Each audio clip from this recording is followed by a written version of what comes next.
हम लोग जब कभी किसी संत महात्मा के पास जाते हैं तो अक्सर लोगों का प्रश्न होता है कि हमारा भगवान से प्रेम कैसे हो, कैसे हम उनसे प्रेम करें। तो ये पद श्री महाराज जी ने जो लिखा, इसमें यही बताया गया कि प्रेम कैसे हो सकता है। जैसे आप संसार में प्रेम करते हैं तो आपका प्रेम संसार में कहाँ होता है? जहां आपने कोई संबंध बना लिया अपना, वहां प्रेम हो जाता है। जैसे यो समझिए कि एक लड़की जिसका आज ही किसी लड़के से रिश्ता हुआ है, सगाई हुई है, उसके पहले वो उसे जानती भी नहीं, लेकिन आज सगाई होते ही उस लड़की का उस लड़के से प्रेम हो जाता है। पहले से कोई जानकारी नहीं थी, कोई संबंध नहीं था, लेकिन आज ही सगाई हुई और आज ही प्रेम हो गया। संसार में होता है, आप सभी लोगों के साथ हुआ होगा। तो ये कैसे हुआ ये प्रेम? क्योंकि वहां आपने ये समझ लिया कि अब ये मेरे पति है, मेरा इनसे ये संबंध है, इनसे मेरा ये रिश्ता है। तो आपका प्रेम अपने आप हो जाता है, आपको करना नहीं पड़ता, उसके लिए कोई विशेष मेहनत, कोई अलग से साधना नहीं करनी पड़ती। बस ऐसे ही प्रेम हमें ठाकुर जी से करना है। उनसे जब तक आप संबंध ही नहीं बनाएंगे, उन्हें अपना मानेंगे ही नहीं, तो प्रेम कैसे हो? प्रेम ये रोज आरती करने से नहीं होता, रोज उनके सामने दिया जलाने से नहीं होता। प्रेम उन्हें अपना बनाने से होगा, अपना मानने से होगा। जब उनसे हम कोई संबंध बना लेंगे, उनसे अपने आप आपका प्रेम हो जाएगा, स्वतः हो जाएगा, स्वाभाविक हो जाएगा। तो संबंध क्या बनाना चाहिए? यद्यपि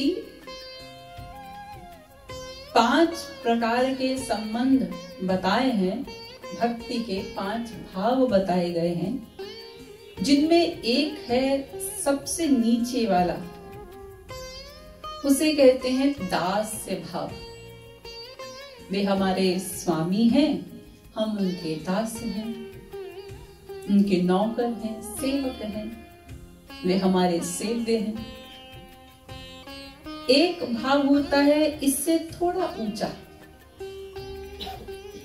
वे हमारे सखा हैं, हम उनके सखा हैं, मित्र हैं, दोस्त हैं। और इससे भी ऊंचा एक भाव होता है वात्सल्य भाव, जिसमें वात्सल्य भाव से ही आपको समझ में आ रहा होगा, यानी वे हमारे पुत्र हैं, हम उनकी माँ हैं, हम उनके पिता हैं, ऐसा भाव बनाना। और इससे भी ऊपर होता है माधुर्य भाव या मधुर भाव भी कहते हैं उसको, जिसमें क्या समझा जाता है, क्या माना जाता है कि वे हमारे प्रियतम हैं, हम उनकी प्रेयसी हैं। ये भाव, और ये भाव सबसे ऊंचा भाव होता है भक्ति का। और इस भाव की विशेषता ये है कि इस भाव में बाकी सारे भावों का समावेश हो जाता है। जैसे आप लोग अपने घर से ही समझ सकते हैं कि स्त्री पति का जो संबंध होता है, उस संबंध में ये सारी चीजें होती हैं। वहां वात्सल्य भी होता है, वहां सख्य भी होता है, वहां दास्य भाव भी होता है। एक स्त्री अपने पति की दासी की भांति सेवा भी करती है, एक सखा की भांति, एक मित्र की भांति सलाह भी देती है, एक माँ की भांति उस व्यक्ति की केयर भी करती है, वात्सल्य भी लुटाती है और माधुर्य भाव तो है ही। तो ये मधुर भाव में, माधुर्य भाव में सब भावों का समावेश होता है। इसलिए भक्ति का सर्वश्रेष्ठ भाव माधुर्य भाव बताया गया कि वे हमारे प्रियतम हैं, हम उनकी प्रेयसी हैं। तो यहाँ श्री महाराज जी ने यही लिखा, पिय मोल अमोलक लीजिए।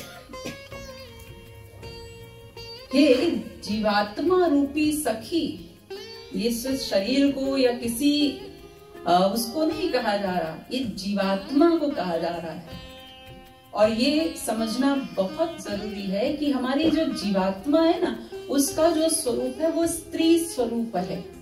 वो चाहे कोई पुरुष शरीर में हो या स्त्री शरीर में हो, जीवात्मा का स्वरूप वो स्त्री स्वरूप है। संपूर्ण सृष्टि में परम पुरुष केवल एक श्री कृष्ण ही है, केवल एक।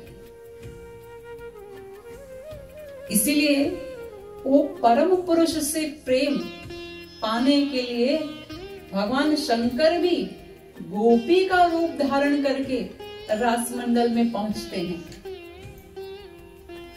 आप तो यही देखते हैं ना कि वो शंकर जी तो पुरुष हैं, लेकिन वो परम पुरुष श्री कृष्ण का प्रेम प्राप्त करने के लिए स्वयं इस अपने शंकर स्वरूप को भूलकर गोपी रूप धारण करके जाते हैं उन परम पुरुष का प्रेम प्राप्त करने के लिए। तो वे एक परम पुरुष हैं, बाकी सब जीवात्माएं हैं और उन सब जीवात्माओं को उन्हीं परम पुरुष से ही प्रेम करना है, बस। और कहीं प्रेम नहीं करना हमें। हम जीवात्मा है, लेकिन हमारी जो सबसे बड़ी भूल है वो ये है कि हम अपने आप को शरीर जब मान लेते हैं तो शरीर के संबंधियों को ही अपना मान लेते हैं, जबकि प्रत्यक्ष देख रहे हैं संसार में कि शरीर के संबंध, सब संबंध जो है वो स्वार्थ पर टिके होते हैं। जिस जिस संबंध में हमारा स्वार्थ बड़ा है, वहां वहां हमारा प्रेम भी अधिक है। जहां स्वार्थ छोटा है वहां प्रेम भी छोटा है, प्रेम भी कम है। जहां स्वार्थ नहीं है जिस संबंध में, वहां प्रेम भी नहीं है, वो बस नाम का संबंध है। तो सांसारिक रिश्ते, संबंध वो सब स्वार्थ के संबंध है और फिर शरीर के संबंध है। शरीर जब तक है तब तक संबंध है, जब शरीर खत्म तो संबंध भी खत्म। तो ये समझ लेना कि मैं जीवात्मा हूं, ये इस जीवात्मा का ये शरीर है, मैं शरीर नहीं हूं, ये मेरा शरीर है। और इस जीवात्मा के जो परम पति हैं, जो प्रियतम हैं, वे स्वयं श्री कृष्ण ही हैं। उनके जैसा प्रियतम और कौन होगा भला। इसलिए यहाँ का पिय मोल अमोलक लीजिए, हे जीवात्मा रूपी सखी। वो श्याम सुंदर को, अमोलक श्याम सुंदर को तू मोल ले ले। कैसे मोल ले ले? अपना सर्वस्व उन्हें दे दे और उन्हें ले ले, उन्हें अपना बना ले सदा सदा के लिए। और ऐसा अवसर और अस अवसर फिर ना ही मिले वो बातन मोर पति जी। ये जो मानव शरीर मिला है, इसी मानव शरीर में ही ये संभव हो सकता है। अगर ये मानव शरीर छिन गया, उसके बाद कुछ भी प्रयत्न करो फिर नहीं होगा, क्योंकि 84 लाख प्रकार के शरीर भले ही हैं, लेकिन उन 84 लाख प्रकार के शरीरों में सबसे इम्पोर्टेंट और सबसे श्रेष्ठ शरीर ये मनुष्य का शरीर है। कर्म करने का अधिकार केवल मनुष्य को है। बाकी जितनी भी शरीर हैं, जितनी योनियां हैं, वो सब भोग की योनियां हैं। इसलिए इसी शरीर में भजन हो सकता है, बाकी और किसी शरीर में भजन नहीं हो सकता। कुत्ता, बिल्ली, गधा, घोड़ा आदि ये जो जितने जीव हम देखते हैं, ये भजन नहीं कर सकते। और अगर करें भी, मान लीजिए करें भी, तो क्या उस भक्ति का उन्हें फल मिलेगा? वो भी नहीं मिलेगा, क्योंकि वो तो भोग योनि है। उस योनि में कुछ भी कर्म किए जाएं वो निरर्थक होते हैं। एक बार स्वर्ग सम्राट इंद्र को भी वैराग्य हुआ था। उसने भी सोचा कि हमको भक्ति करनी चाहिए। अनंत जन्म बीत गए ये स्वर्ग के भोग भोगते भोगते, तो चला गया सब छोड़ छाड़ करके भक्ति करने के लिए। तो गए बृहस्पति उनके गुरु समझाने के लिए कि अरे इस योनि में, इस शरीर में कुछ भी करोगे सब निरर्थक होगा। तो तुम्हें तब सोचना चाहिए था जब तुम मनुष्य बने थे। जब मनुष्य बने तो तुमने इंद्र बनने के लिए परिश्रम किया, और आज जब इंद्र बन गए तो सोच रहे हो भक्ति करेंगे, तो इस शरीर से भक्ति नहीं हो सकती। इसलिए अब ध्यान रखना, अब जब भी मानव शरीर प्राप्त हो तो भक्ति ही करना। फिर स्वर्ग के लिए प्रयत्न मत करना कि हमें स्वर्ग मिल जाए, स्वर्ग में कोई देवता की सीट मिल जाए, इंद्र बन जाए। ये सब पागलपन की, मूर्खता की चीजें हैं। तो ये मनुष्य शरीर ही ऐसा है जिसमें ये संभव हो सकता है कि हम श्याम सुंदर को सदा सदा के लिए अपना बना सकें। उसके लिए क्या करना है? बनन चाहत जो अमर सुहागिनी, तन मन प्राणन दीजिए। यदि ये जीवात्मा, इसका सुहाग सदा के लिए अमर करना है, तो फिर वो अमर सुहाग कैसे हो सकता है? जब अपना सर्वस्व वो प्रियतम श्याम सुंदर को समर्पित कर दिया जाए, अपना तन मन प्राण सब कुछ, यानी 100% उनकी शरणागति कर दी जाए, तो फिर सदा के लिए वो जीवात्मा सुहागिनी हो जाती है। फिर वो सुहाग छिनता नहीं उसका, अमर सुहाग। सर्वस लय प्रेम सुधारस, तेहि रस मह नित भीजिए। अपना सर्वस्व उन्हें दे दो और फिर उनसे प्रेम ही प्रेम मिलेगा। ऐसे नहीं मिलेगा, समर्पण करना होगा। जैसे संसार में आप समर्पण करते हैं ना, आप जब किसी से कहते हैं मैं तुमसे बहुत प्यार करता हूं, या आपसे कोई कहे मैं तुमसे बहुत प्यार करता हूं, तो केवल शब्दों से आप किसी की बात मान लेते हैं कि वो हमसे बहुत प्यार करते हैं?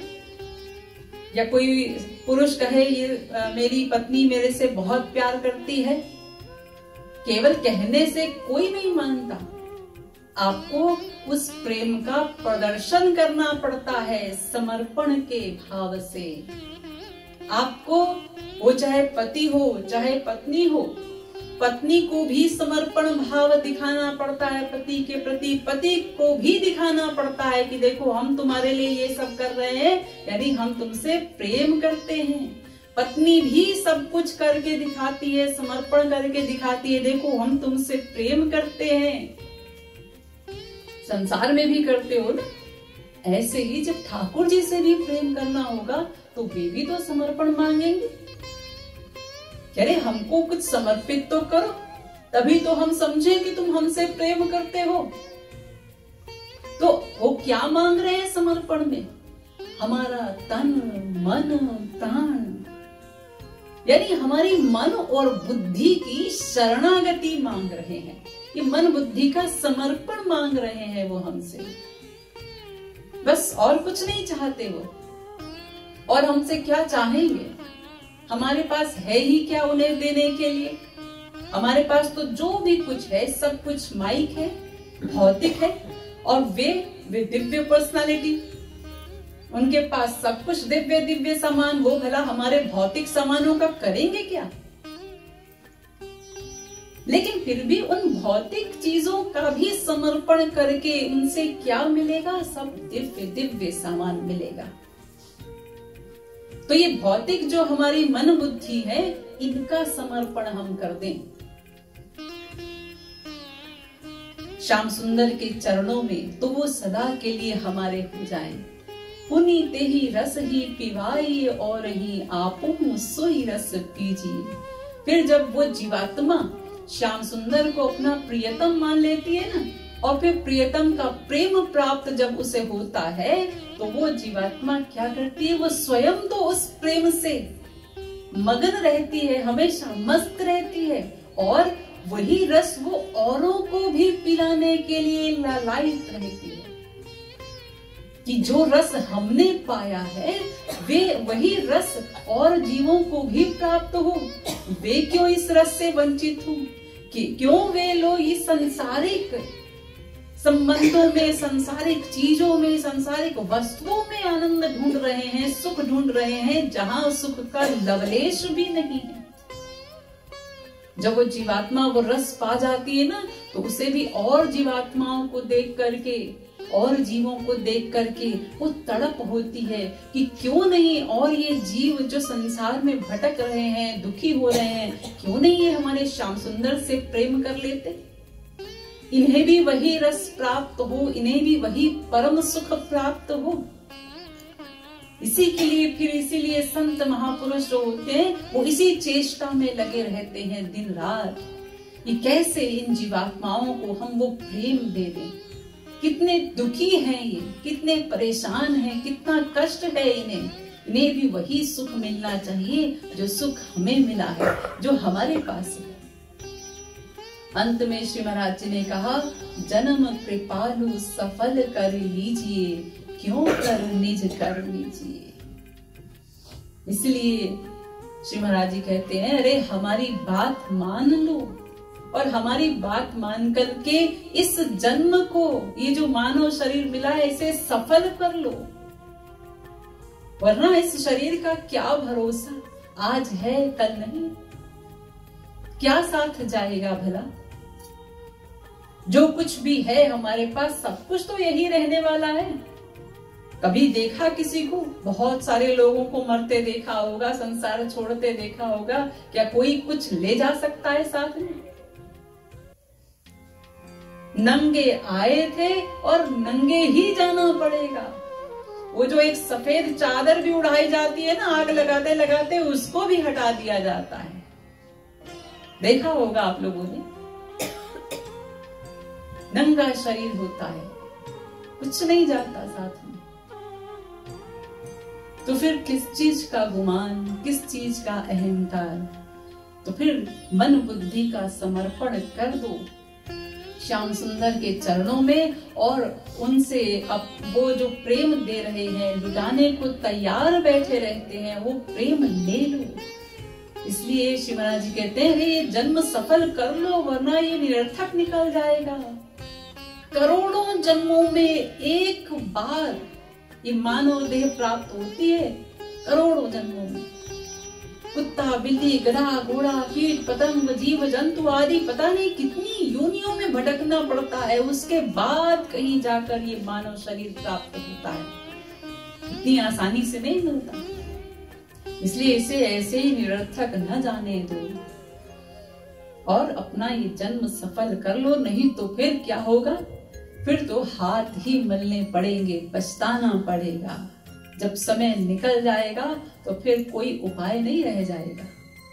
इसलिए हे जीवात्मा रूपी सखी, वो प्रियतम श्याम सुंदर जो कि अमूलक हैं, अनमोल हैं, उन्हें तू अपने प्रेम से मोल ले ले। वो सदा सदा के लिए तेरे हो जाएंगे। और बिक जाते हैं ठाकुर जी, बिक जाते हैं। आप लोगों ने बहुत से भक्तों की कथाएं सुनी होंगी, वो बिन मोल बिक जाते हैं। और ऐसे बिक जाते हैं कि उस प्रेम करने वाले की चाकरी करते हैं, नौकर की तरह। ऐसा लगता है ना कि वे भगवान हैं, हम उनके नौकर हैं। नहीं, जब जीव उनसे प्रेम कर लेता है, उन्हें अपना बना लेता है, तो वे अनंत कोटि ब्रह्मांड नायक वो उस जीव की चाकरी करते हैं, उसकी नौकरी करते हैं, उसकी सेवा करते हैं। वो जीव नहीं सेवा कर सकता, जीव क्या सेवा ही करेगा भला। वो पूर्णतम पुरुषोत्तम ब्रह्म सेवा करते हैं जीव की। तो इसलिए ये अवसर हाथ से जाने ना पाए, उन प्रियतम को अपना बना लो।